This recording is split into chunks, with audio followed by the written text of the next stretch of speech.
something only kids who grew up moving all the time would truly understand. I was 8 when I first learned how to say goodbye without crying. Every time we left a neighborhood, I pretended I wasn't scared. My friends would meet me at the bus stop and we'd talk about how we'd stay in touch, even though I knew we wouldn't.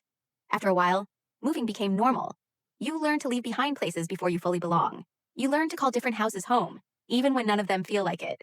One summer, we stayed in a tiny apartment with no air conditioning.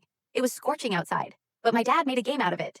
He set up a fan, and we made frozen juice pops with whatever fruit we had. I thought it was an adventure. Years later, I realized he was trying to make us forget how hot it really was. That's what parents do when they're struggling. They turn small moments into magic so their kids feel safe. Another thing kids who move a lot understand is the feeling of an empty suitcase. Maybe just a few shirts, a notebook, and a photo tucked inside. But somehow, you still imagine a future where you don't have to leave. One day, after school, I came home to a package on our doorstep. Inside were books, a backpack, and a note that just said, "For your next adventure." My mom smiled and we hugged, because someone had seen us and given us hope when we needed it most. Years later, I got my first stable job. When I got my first paycheck, I didn't buy new gadgets or go on a big trip. I went to a bookstore. For the first time, I didn't have to count every penny.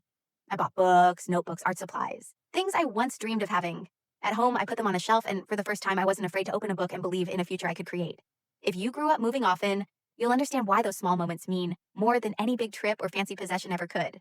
Because real success is about building a home in your heart, not just a place you live.